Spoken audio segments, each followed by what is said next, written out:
This is a true story that involves my firstborn son. He was in second grade at the time, and we were living in Tacoma, Washington. It's been 27 years since this occurred, but it still haunts me to this day.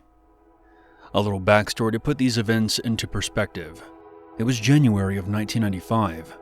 My son, up to this point, had been walking to and from his bus stop, which was a block and a half away from our house, located at the bottom of a steep hill. He would have to walk down in the mornings and up in the afternoons. There was an elderly man from Korea who lived across the street from us, who had been brutally murdered, which is an unrelated incident, but needless to say, tensions were high in our neighborhood around this time. We lived in a small complex with 4 houses, each one having their own fenced-in yard, and there was an entry gate that enclosed everything.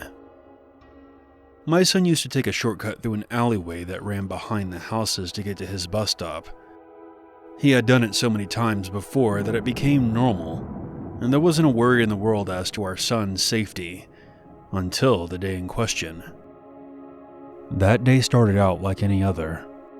I woke up at around 6 to get the kids ready for school. Our second eldest was the first one to leave. He was in special ed and had to be bused across the city. Then our eldest son left the house. I watched him as he walked through the complex, then out the gate, and disappeared down the alleyway. Fast forward to the afternoon.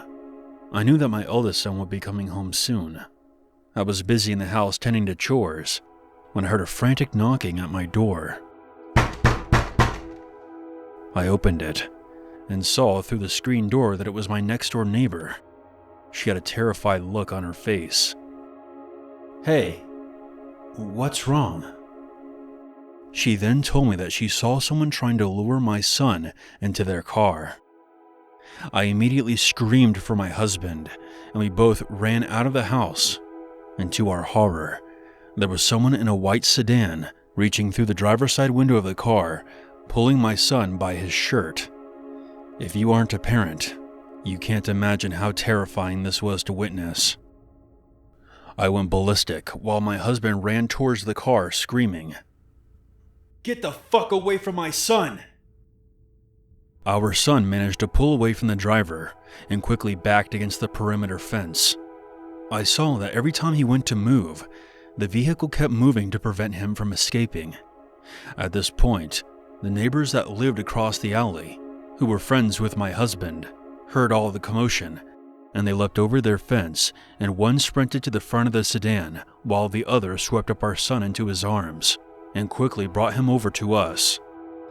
The assailant just sat in his car, stone silent, not moving at all. I remember staring into his soulless eyes. I had never seen so much emptiness in my life. It sent shivers down my backside. It was like looking into the eyes of the devil himself. The driver actually sat there long enough that we were able to get a complete physical description of him, the vehicle, and his license plate information. My next-door neighbor called the police, but of course, by the time they got there, the man had already left the scene.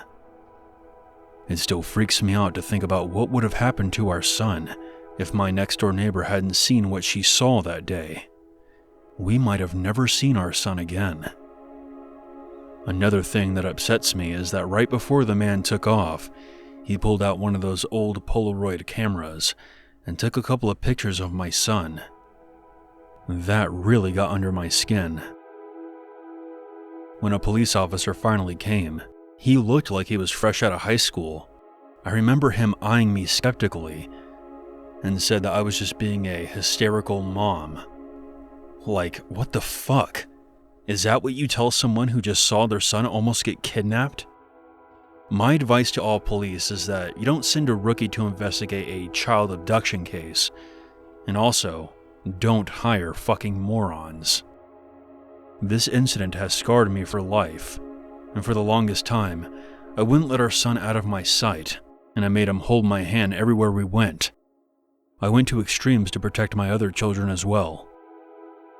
So if you think that nothing bad can ever happen to you, please think again and take caution. To end things on a happy note, my son is now 35, happily married, and is a successful auto mechanic with his own shop. God bless you all, and stay safe.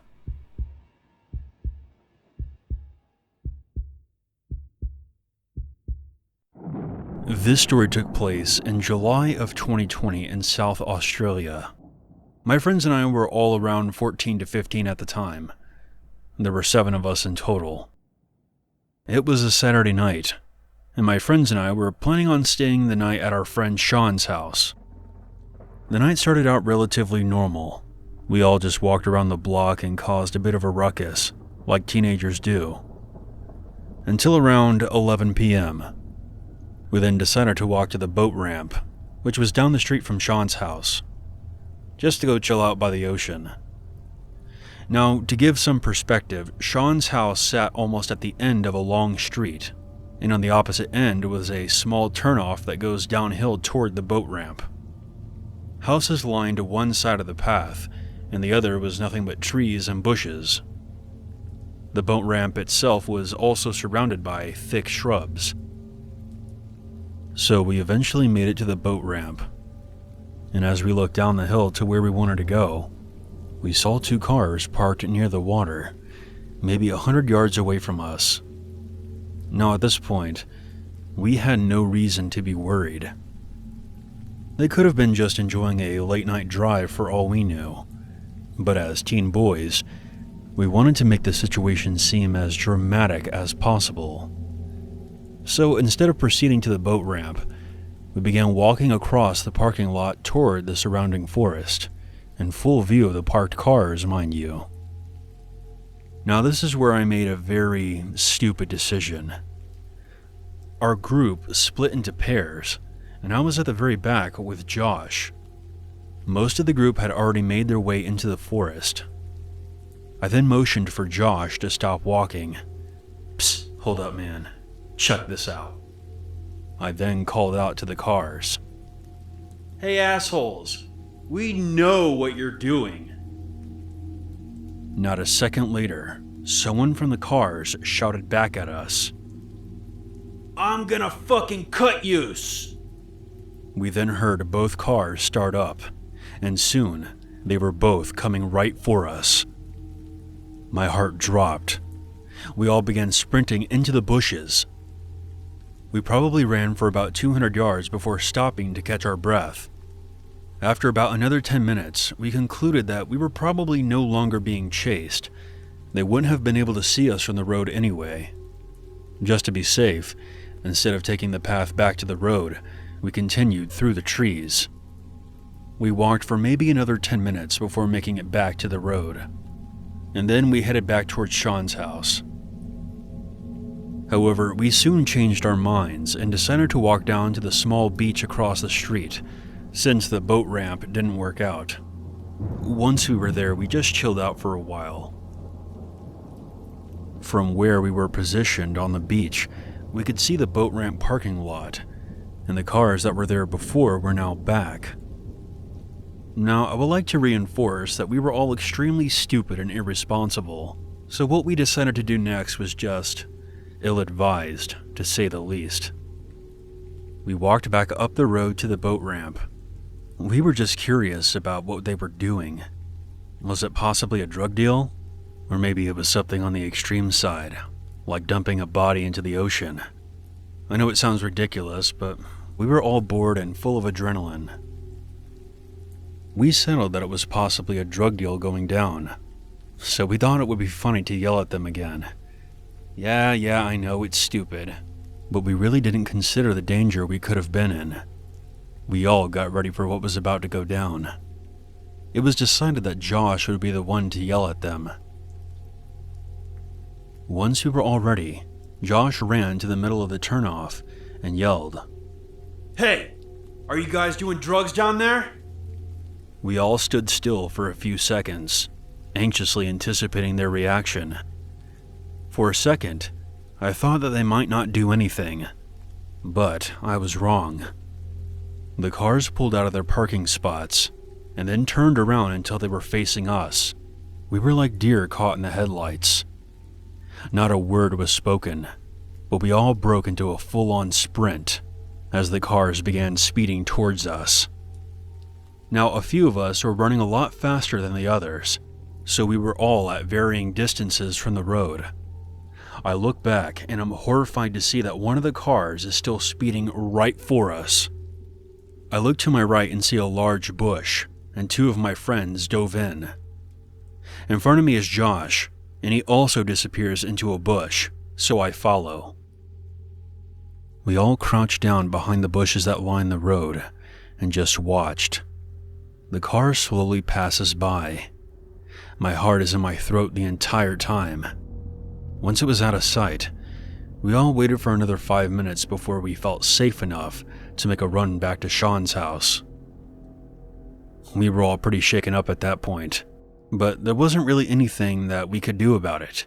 Technically, they didn't commit any crimes that we knew of. Looking back, I know that what we did was extremely stupid. We put ourselves into that dangerous situation, but it still unsettles me nonetheless, thinking about what could have happened if they had caught one of us. It really does make me wonder why they would have had any reason to chase a bunch of kids in the first place.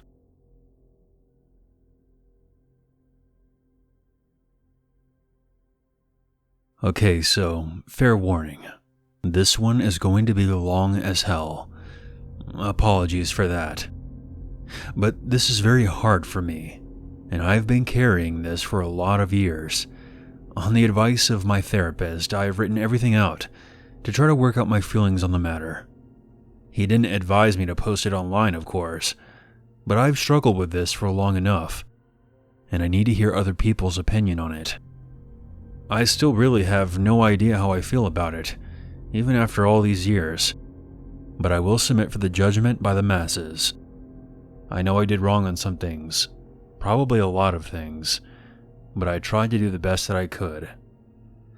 My son was very troubled. Very troubled. Have you ever seen a movie called We Need to Talk About Kevin? It will really help you understand what I'm talking about, because I swear to God, when I watched that film, it was like watching a documentary about my life. I felt like the writer must have had cameras hidden in my damn house. That's how accurate it was. The only difference is that in the movie, the boy appears normal to his father and only reveals his true nature to his mother. With my son, he didn't have a mask. His insane behavior was the same with everyone. My wife and I had tried to get pregnant and were ecstatic when he was born. He was wanted and loved. We showered affection on him and really tried the best we could to give him a happy childhood. But from the day we brought him home from the hospital, he was miserable. He cried for 13 months straight. I'm not exaggerating. 13 months without a break. He cried until he had no voice left, and then kept crying. You could see his little face scrunched up, and no sound coming out. Totally hoarse. There were times where he would literally cry in his sleep. I've never seen or heard any other kid be able to do that. We brought him to the doctors, specialists, tried changing his diet, held him, rocked him, toys, swaddling, music, everything we could think of, and nothing worked. 13 months of grating, grinding, no sleep, hell. Once he got over the crying stage, we thought we were out of the woods, but it quickly became clear that for some unknown reason, he was just angry to be alive. I never saw that kid have a genuine, joyous smile in all the time that I knew him. I've seen a vicious, horrible grin spread across his face many times, taking perverse pleasure in causing pain and suffering. Never once did I ever see a genuine smile on his face. Not once. He had no interest in anything positive. He was fueled by hatred, and everything he did was bent toward that. As soon as he could walk, his mission in life was to destroy things. He tried to break everything that came into his range. Smash it, chew it, throw it in the toilet, whatever he could do. After a while, he figured out how to get his diaper off and took great pleasure in shitting and pissing everywhere he could. After a while, he figured out he could hide it and started urinating and defecating in places that we wouldn't find it right away, grinding it into carpets, making it even more of a problem to clean, making the house stink. When he got older, ages 9 to 15, he would piss and shit in our bed until we got a lock on our door and he wasn't able to get in anymore. He then just took a dump in the hallway in front of our room. That biological warfare started around 2.5 years old, and he never grew out of it. I'll try to speed this up, as I could literally go on for days about this stuff. But as he grew older, he became more and more unmanageable. He would bite, kick, scream, scratch, and spit at anyone who tried to do anything with him. He was kicked out of school twice before he was 9. They let him back in, and then kicked him out for good. He had to change schools. The next one put him in a special class that kept him away from other students. We had to install a door and lock in the kitchen because he would steal knives and use them to gouge the walls and furniture or chase people with them. When he was 10, he stabbed me pretty good in the hip and ass. I still have the scars from it. As he grew older, he got darker.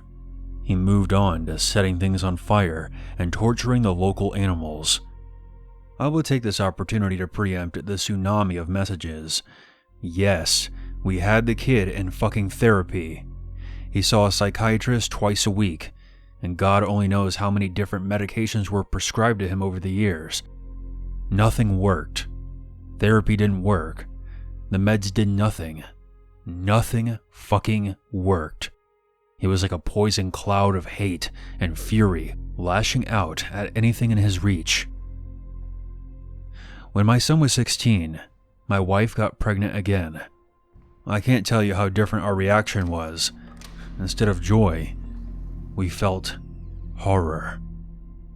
This pregnancy hadn't been planned, and we were really at a loss of what to do. My son had been such an unending nightmare for 16 years.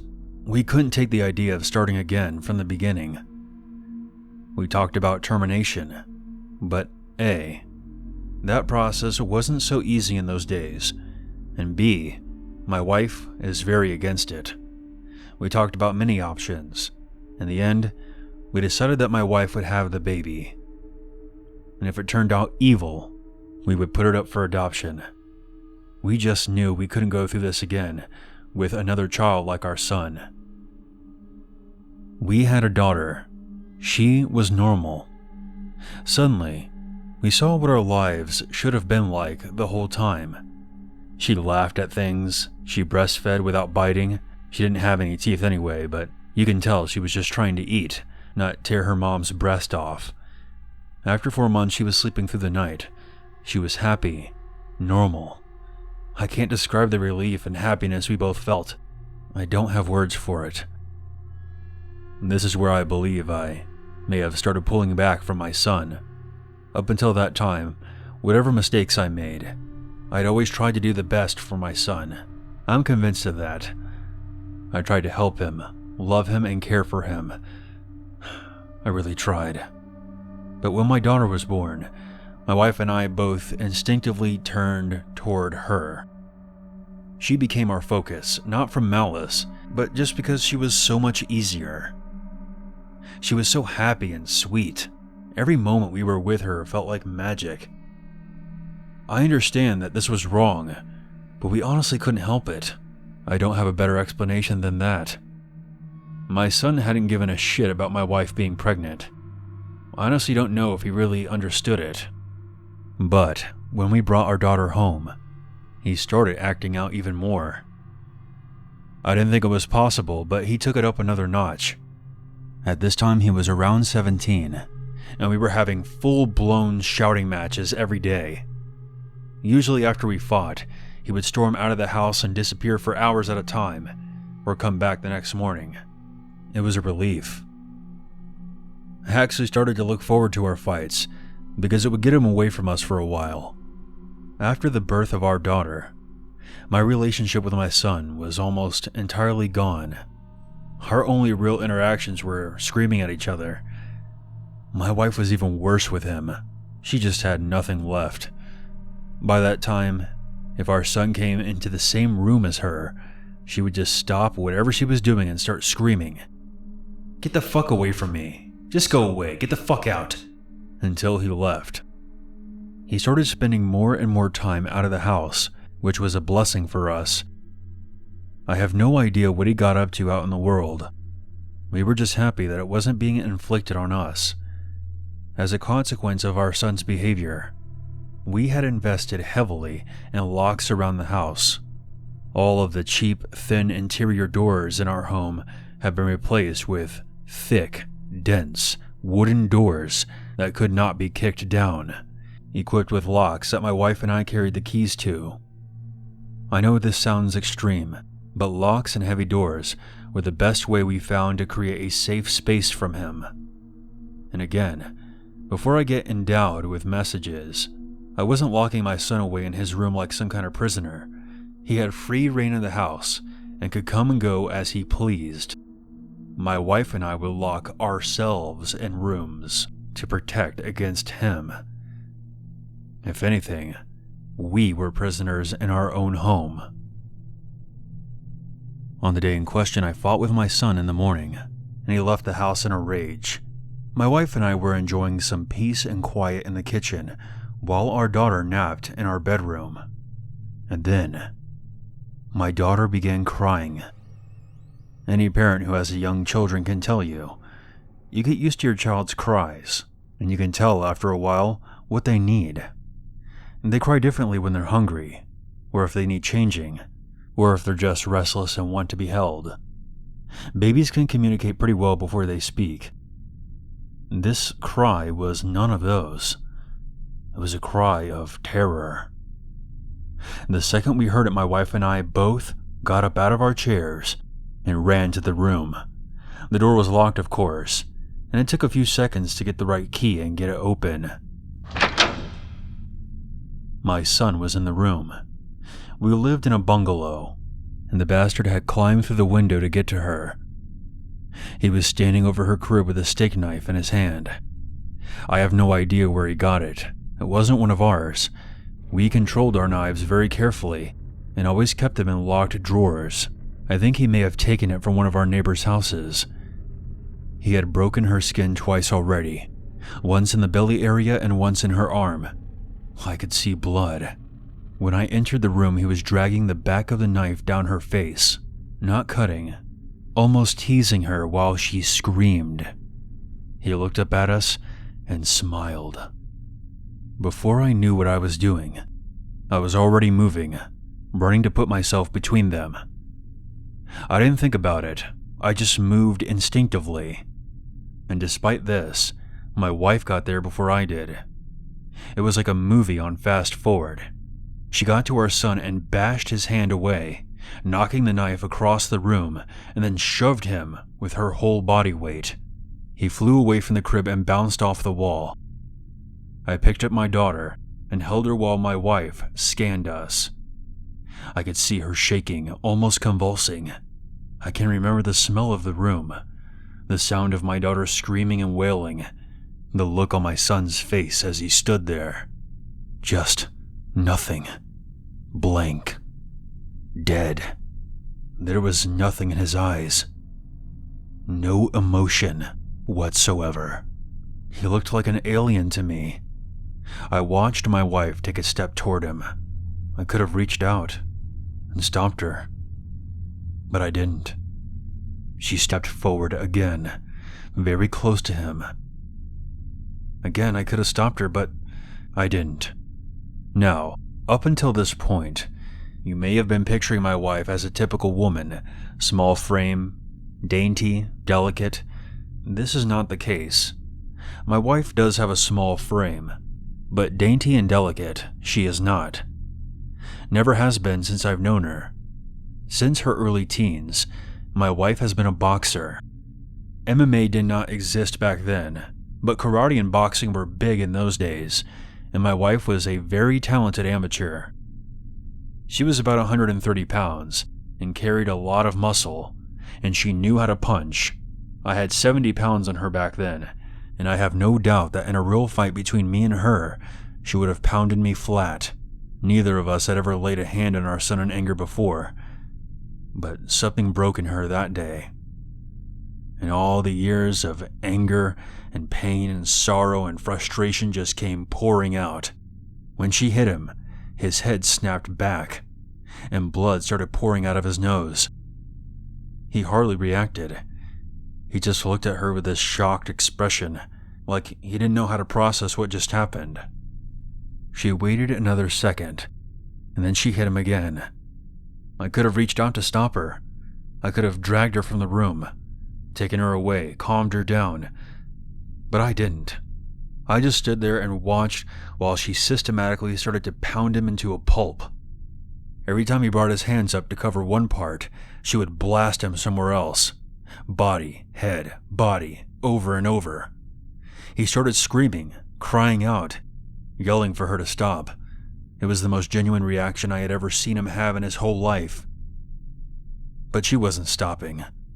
I watched her ramping up, hitting harder, faster, working him like a punching bag. He tried to swing at her, and she slipped him easily. She was on autopilot, sinking down into her training. I stood there, watching for a minute. I then turned my back on them, and took my daughter out of the room. I brought my daughter to the kitchen, and gave her a bath in the sink. I found that he had cut her a third time on the sole of her foot. All the cuts were superficial. I cleaned her up and held her until she calmed down, and then put some band-aids on her cuts. In our bedroom, I could hear my son screaming, calling my wife horrible names, telling her that he would cut her head off and sodomize her corpse. After a while, I didn't hear him say anything anymore. I didn't even hear him crying out. I assumed that he must have been knocked out, but I could still hear my wife beating him. That went on for a very long time, long enough for my daughter to drift off to sleep in my arms. I just sat at the kitchen table, waiting for my wife to finish. Finally, she came out and sat down across from me. Her hands were swollen and red. Her face and arms were splattered with blood. Her chest was heaving. We just stared at each other without saying anything. After a while, I asked her, "Is he dead?" She looked back at me and answered, "I fucking hope so." I nodded. That was all there was to say about it. I understood how she felt perfectly. I felt the same way. I didn't know what to do. So we just sat there waiting silently. Eventually my wife started crying and went to go take a shower. I just stayed there holding our daughter. And after a long while, I heard a moaning and sobbing coming from the room. It turned out that my son wasn't dead. I went in to see how bad it was, and it was pretty bad. I've never seen a more merciless beating in my life. He was lying on the floor, rolling around with blood leaking out of his face. His nose was squashed flat. Both of his eyes were completely swollen shut and started to blacken already. I could see a couple of his fingers were bent at weird angles, and he had also pissed his pants. I think he must have been missing some teeth, but I didn't see any on the floor, and I couldn't see the inside of his mouth either. His lips were all puffed up and swollen. From talking to my wife about it later, I know that she had systematically beaten every part of his body, focusing heavily on his lungs. She told me that she kicked him in the groin repeatedly until his legs got tired, and kept beating his body long after he passed out. When my wife came out of the shower, I still didn't know what to do about our son. I didn't know whether to call the police or an ambulance, or take him to the hospital myself. I honestly had no idea what to do. After a while, I realized that I simply didn't care what happened to him anymore, and we decided just to let him live or die on his own. There was an in-law suite in the basement that we had never really used. My wife, my daughter, and I just moved down there.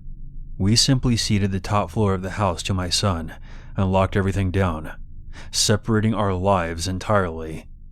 There was plenty of food in the upstairs cabinets, enough for a couple of weeks or more. We had a washroom in the basement, a small kitchenette, and a separate entrance so we could just stop going upstairs. We decided that we were just done with him. I figured that we would just let his food run out and then see what happens. Over the next week, we could hear him moving around upstairs sometimes.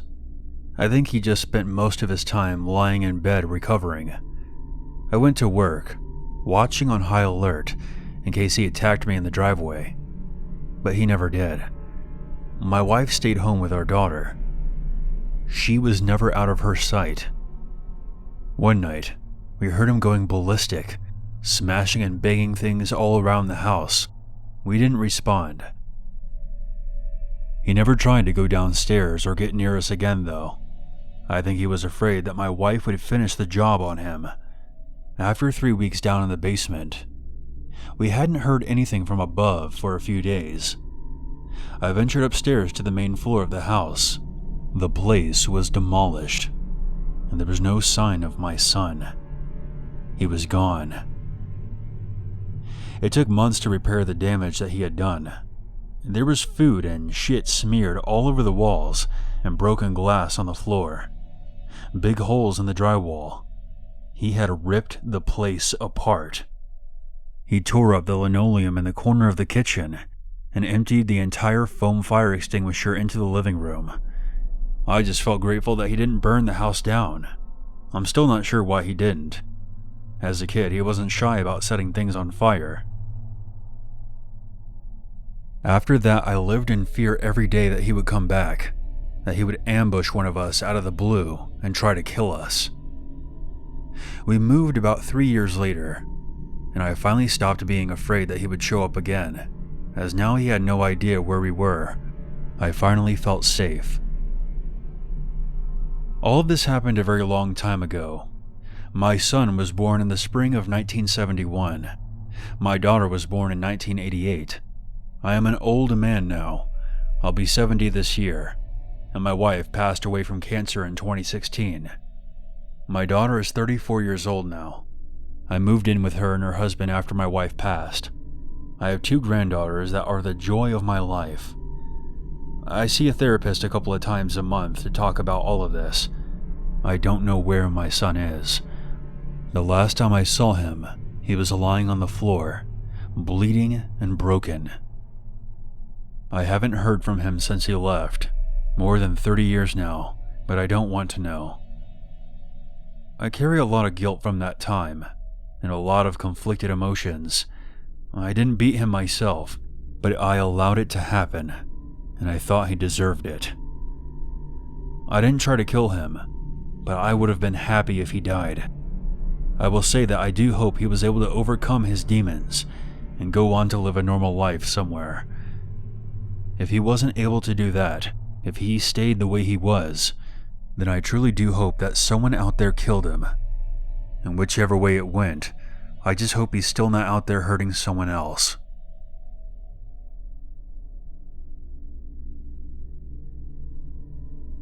I am uncomfortable sharing certain details about my story, so I will be purposely vague. This story happened back when I was in middle school. Against my wishes, my mom enrolled me into an after-school program called ELP, which stands for Extended Learning Program. I already hated school, and being forced to stay there for an extra hour pissed me off. I would usually get out at 4, but with the program, I was there until 5. I did well in school and I didn't really need the extra time. My only guess is that my parents wanted me out of the house for another hour. My house was a short walk from the school, so I would usually be back by 5:20 at the latest. On the day in question, a huge storm passed through our town during the school day. When 5 o'clock rolled around, there was still an overcast in the sky, which made things darker than usual. As soon as I left the school grounds, I noticed this old station wagon moving slowly down the street toward me. Maybe it was just a confused grandmother of one of the students, unsure of where the drop-off was. I simply ignored it and continued on. It wasn't until I was a block down the road that I realized the vehicle was tailing me. I looked behind me to see something truly terrifying. Behind the wheel of the car was someone wearing a white mask with a creepy-ass smiley face on it. I should have taken off on foot, but instead I just stood there like an idiot as the car approached me. Soon, the wagon came to a stop next to me. I looked directly at the driver's creepy mask before a muffled voice spoke to me. Hi. I didn't respond. Need a ride, kid? I looked to the ground and shook my head. When I looked back, I was horrified to see that the driver was now pointing a gun at me. I took a few steps back. The driver then squeezed the trigger, and I heard a click. Bang. You're dead. The wagon then took off down the street. I stood there in total shock. Some jackass thought it was funny to point a gun at a 14-year-old kid. I ran home and immediately told my parents about what happened to me. The police were called. They ended up arresting the man a couple of hours later outside of a grocery store. Apparently, he suffered from schizophrenia and was off of his meds. The gun he pointed at me was real, but was not loaded. Needless to say, he was locked up indefinitely.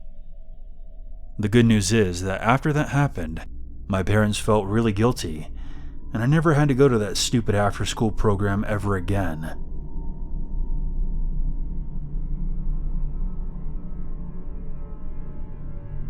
This happened back in the late 90s when I was around 9 years old. To give you some background information, I grew up in a cul-de-sac toward the back of my neighborhood. Our school was only a mile down the road. The only crimes I ever heard about was when high school athletes would prank their teammates by covering their cars with toilet paper and Cool Whip. So needless to say, our parents never really worried about our safety. I was sitting in my front yard, waiting for my friend to get home from soccer practice. I suddenly heard a female shriek from somewhere close by.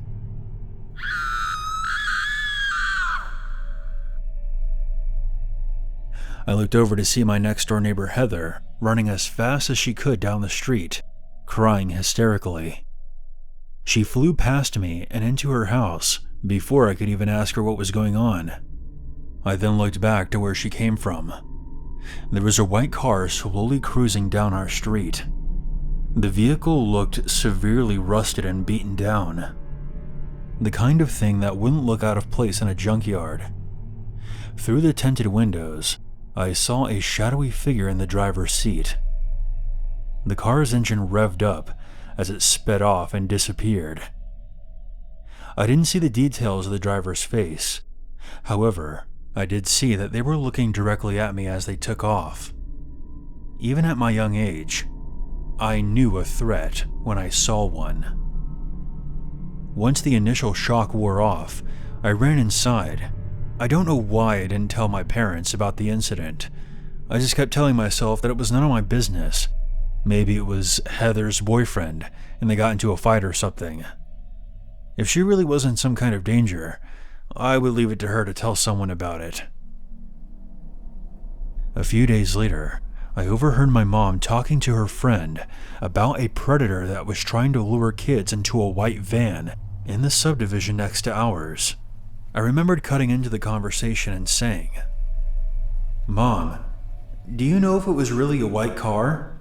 Because I saw Heather the other day running away from someone in a white car." They completely ignored me, saying that it was rude to interrupt their conversation, and I shouldn't be joking about such a serious thing.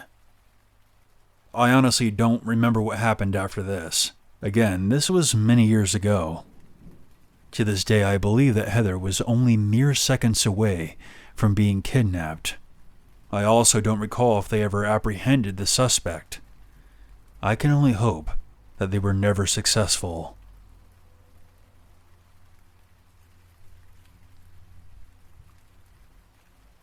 This happened in 2018 in Portland, Oregon. I was 21 years old at the time.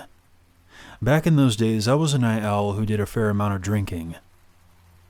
I was in downtown Portland one night and decided to stop and grab a quick drink after spending the day with some friends of mine. When I entered the pub, I noticed a very attractive girl sitting at the far end of the bar. She was wearing a hoodie, had a short hairstyle, and a pierced lip. I couldn't help but stare at her like some kind of weirdo. At this time I was still going to college. On campus, I've encountered many attractive girls on a daily basis, but I had never been so stunned like this before. Since we were the only ones at the bar, I felt that my behavior was becoming noticeable. So I made my way to the nearest stool, sat down, and ordered a rum and coke.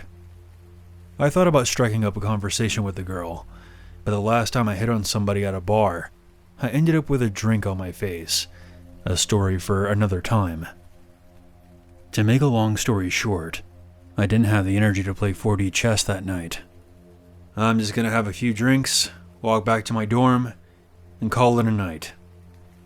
You look like a deer caught in the headlights. I looked over, and the girl was now standing next to me.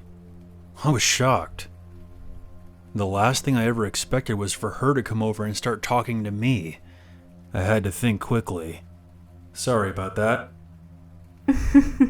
There's no need to apologize. It happens all the time. I bet. You're funny. Do you mind if I join you? Please, be my guest. The girl took a seat next to me. So, are you from around here? Oh, no. Actually, I just arrived in town. Oh, really? Well, welcome to Portland. It's not as bad as people make it out to be, I promise. I'm David, by the way. Nice to meet you, David. I'm Sadie. Sadie and I talked for a while. I found out that she was originally from New York and relocated here to work for a property management company and to escape an abusive relationship. After hearing her story, I offered to buy her a drink, and we continued our talk. After about an hour, I realized that I had drank way too much. Hey, Sadie, I have to get going. It's a long walk back to my place, and I think I'm a bit drunk. Well, you could always stay at my place. It's not far from here. Are you sure? I mean, we did just meet. She then leaned toward me and rested her hand on my thigh. I'm sure. The thought of scoring with this girl did sober me up. So I paid off my tab, and we left the bar at around 10:30. We then made our way to the small parking lot behind the building. It's just over there. Sadie then led me to a green Subaru parked at the far end of the lot. Upon seeing the vehicle and noticing the Vermont plates, I got a bad feeling. Didn't she say she was from New York? I felt like a mouse about to enter an obvious trap, and so I stopped. Sadie? Are you sure about this? What's wrong, David? I don't know, I just got this really bad feeling all of a sudden. I'm not trying to be funny or immature with this next part. I'm simply only relaying what happened.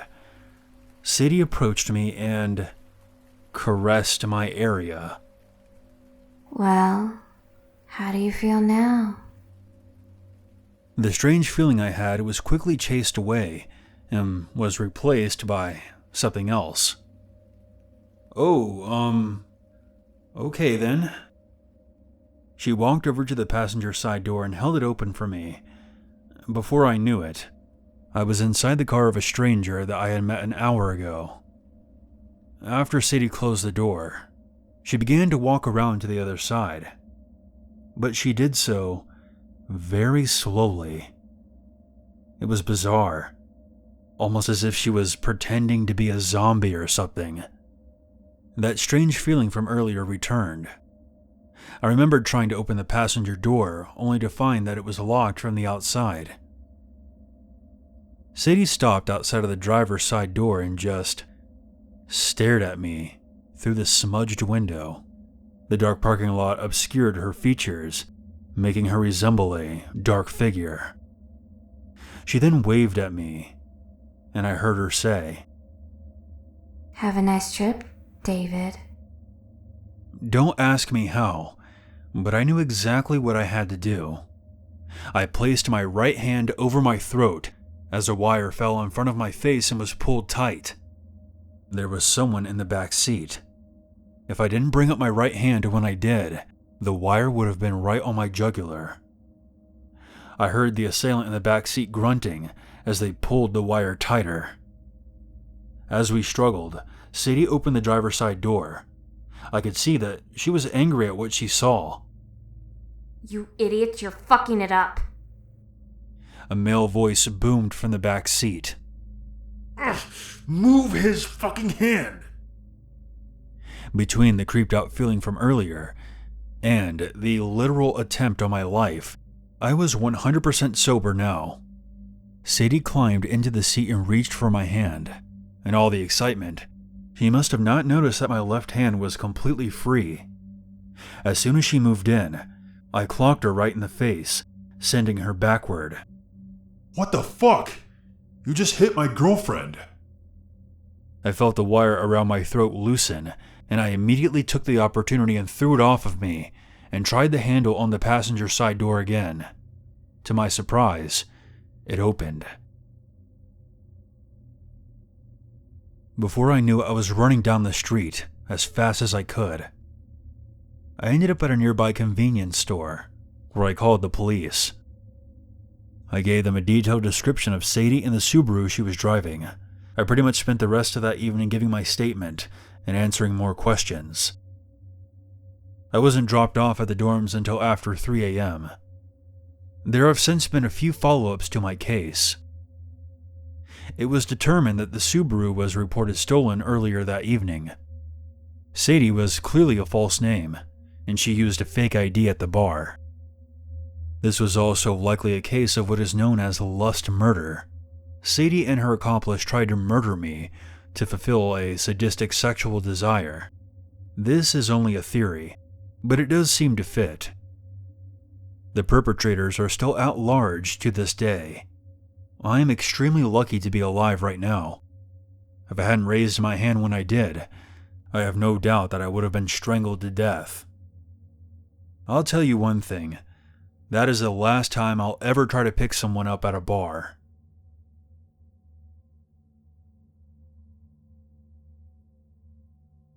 This happened when I was very young. Since this is technically still an active investigation, I will omit certain details from the story. For some context, I grew up in a small town in Wyoming. As a non-outdoorsy kind of guy, growing up in the cowboy state wasn't exactly exciting on any level. As a side note, I didn't really appreciate my home state when I was younger. When I was going through my rebellious stage, I moved to Chicago and went to school there for 3 years. After I finished my education, I moved to San Francisco, where I resided until 2016. By then, I had my fill of city life, and I hightailed it back to Wyoming. I now live in Cheyenne. In my hometown, there was virtually no crime in my area whatsoever. It was the kind of place where you could leave your doors unlocked at night. The only thing that we kids had to contend with was boredom. However, there was one incident that shook the entire community, one that I happened to witness firsthand. The year was 1991. I was in elementary school at the time. Back then, the school that I went to was located between several small coal mining towns that didn't have schools of their own. Some of these communities were an hour away, and for whatever reason, the school didn't provide bus rides to students who lived in these remote areas. My mom didn't get off of work until 4, and it took her about 45 minutes to come pick me up from school.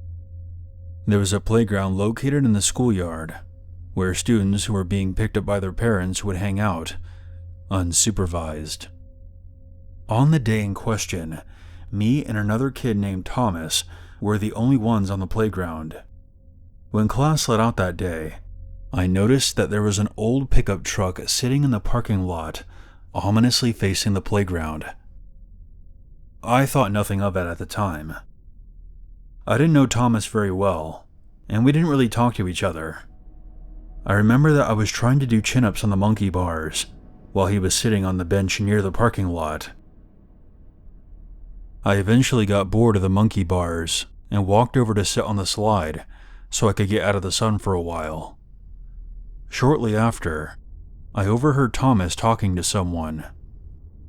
No, I don't know you, and I'm not going with you." I was facing the opposite direction. The main playground area sat between the slide and the bench Thomas was sitting on. But when I looked over, I did make out a figure standing next to Thomas. The only thing I seem to recall about them is that they were wearing a pair of jeans. My memory gets a little fuzzy after this, which is disappointing because I pride myself on having a pretty good memory. The only thing I remember after noticing the mysterious person talking to Thomas was seeing the truck speeding out of the parking lot and then realizing that Thomas was gone. I didn't see Thomas getting into the truck. I didn't even realize that Thomas had been kidnapped until the day after. My mom arrived about 10 minutes later. The next day I was called into the principal's office and was asked by a police officer if I had seen Thomas the day before. I told him about the strange truck in the parking lot and seeing someone talking to him while I was on the slide. Unfortunately, the story does not have a happy ending. Thomas's body was found in a ditch a week later in the neighboring state of North Dakota, which is less than an hour away from the school. This tragedy shook the entire community. A lot of parents blamed the school for not having someone out there watching us, which is a perfectly valid point in my opinion. After what happened to Thomas, not only did they have a chaperone out there watching us, but a police car was also stationed in the parking lot. It wasn't until I got older that I realized just how lucky I was not to be taken that day. I potentially came very close to meeting the same fate as Thomas. The scariest part of all this is that they were never able to find who abducted him or what their motive was. It just happened out of nowhere for seemingly no reason whatsoever.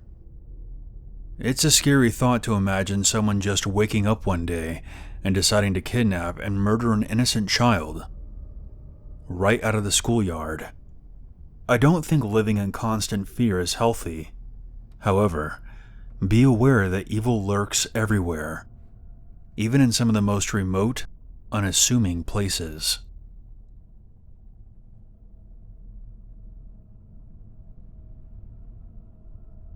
When I was a kid, my family would often frequent this Italian restaurant near the city's airport called Martino's.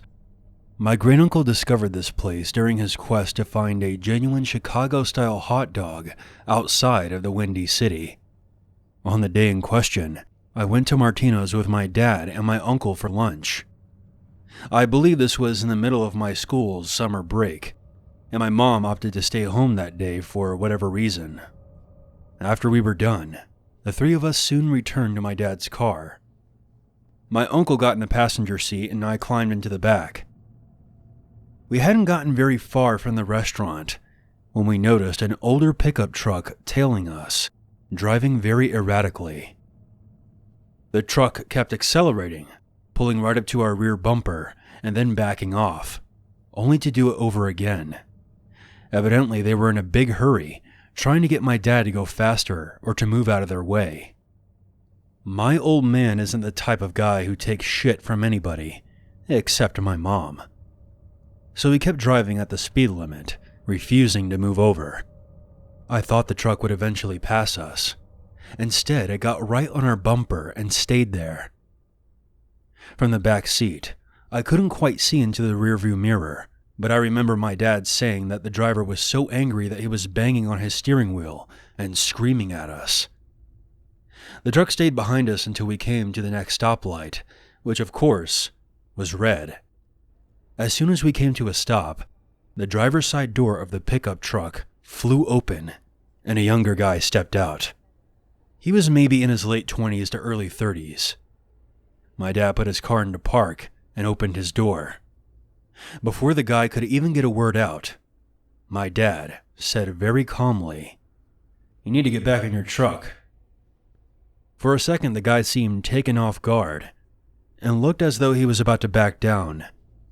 But then he took a step forward, staring my dad in the eyes. My uncle and I were both preparing for the worst when the stoplight suddenly flicked back to green. The guy sprinted back to his truck and tore off down the road. If my dad had been shaken, he didn't show it. My uncle and I were definitely on edge from the encounter, but we took comfort in knowing that we wouldn't see that truck again. Or so we thought. It was quite a ways up the road until we reached another intersection. We were in the right lane, and the truck was in the far left turn lane. Upon seeing it, my dad burst into laughter and made a wisecrack. He was in a big hurry to go nowhere. Hey, watch this. As we came to a stop, my dad rolled down his window. "Hey, jackass!" When the driver looked towards us, my dad did a perfect imitation of him, banging on the steering wheel and shouting incoherently, the whole bit. That's when the driver lost his shit. The pickup truck backed up and came tearing out of the turn lane, barreling straight across the road, directly at us. My dad quickly turned down the intersecting road, the truck following behind, tailgating us again as my dad pushed the car to its limits. We were hauling ass, but the truck was quickly closing in. Just up the road there was an interstate ramp. My dad made a ballsy move. He waited until the very last second, and then quickly skidded our car into the ramp lane. As we climbed up the ramp, the last thing we heard was the truck's horn blaring as it disappeared out of sight. Thankfully, after that, we made it back home safely. When my mom saw how freaked out my uncle and I were, she pressured my dad into telling the story. I'm pretty certain she chewed him out right after, especially for his imitation gag. But as was typical, my dad was pleased with himself. We still talk about what happened that day every now and again, and we used to laugh about it, but now, even my dad doesn't crack jokes about it anymore. I think he finally understands just how deranged that man was, and the potential danger we were in. At any moment, things could have turned deadly.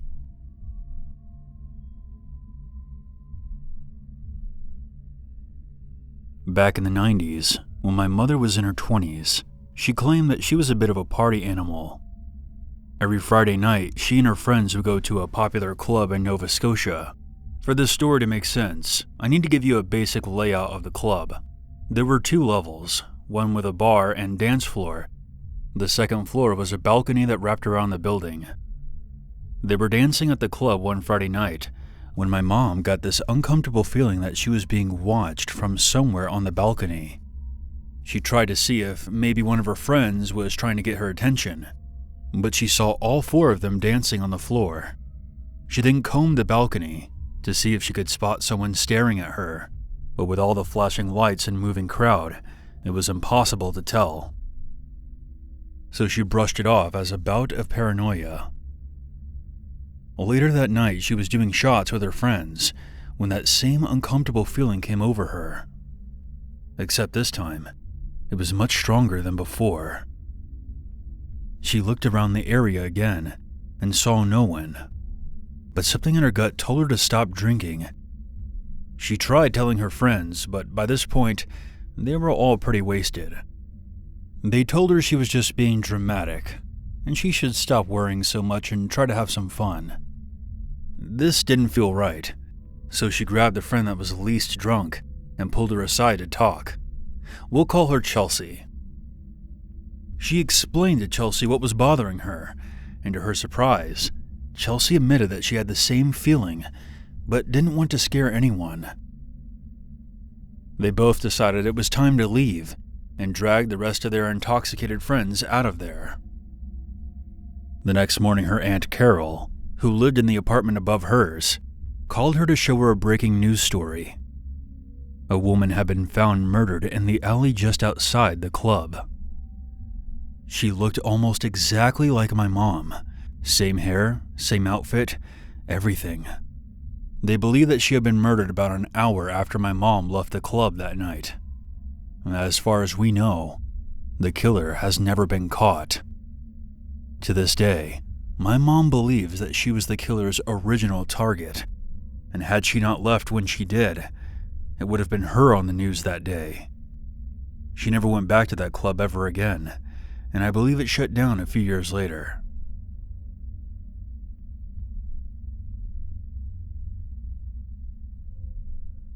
Before the story begins, I want to point out that I don't live in Canada. I was just visiting when this occurred. I took a trip to Toronto to watch my home baseball team, the Seattle Mariners, take on the Blue Jays in the wild card. I'm happy to say that we won, but after the game is where things took a turn for the worst. I left the stadium with some friends of mine, and we wanted to head back to the hotel. The streets were crowded with people, and my friends and I struggled to get past the maze of pedestrians to get to the parking garage. We finally managed to reach our destination. We made our way to where the car was parked. It was towards the back section, which didn't have as many vehicles, and it was dimly lit by only a few lights hanging from the concrete ceiling. Suddenly one of my friends, let's call him Jack, tugged on my shoulder. "Dude, I think someone is watching us." I froze, and that's when I saw something just up ahead. There was a figure hiding behind a truck. The person was obviously not doing a very good job at concealing themselves. The second we saw them, they stood up. It was a very tall man, maybe 6'4", bulky, and wearing old clothes. He had a thick beard and messy, unkempt hair. He was one of those types who looked like they lived on the streets, but his size was intimidating. This man could do some real damage if he flew into a rage. The behemoth stepped out from behind the truck and began to charge at us. My heart sank, and I was terrified. "Holy shit! Run!" The three of us booked it to the car. I fumbled with the keys before I managed to open the door. The second everyone piled in, I immediately locked up the car. No less than a second later, I heard the sound of groaning metal. I looked over to see the bearded giant trying to get in. He wasn't just tugging on the door handle. It sounded like he was attempting to separate the door entirely from the car's frame. I didn't want to think about what would happen to us if he managed to get inside. I floored it, knocking the man over in the process. I quickly pivoted the car and hauled ass out of there. I remember looking into the rearview mirror to see the man standing back up and staring at us until we were out of sight. From now on, I'm going to be a lot more careful with my surroundings and perhaps not park in the very back of a poorly lit parking garage, especially in Canada. You never know who could be hiding in the shadows, watching you.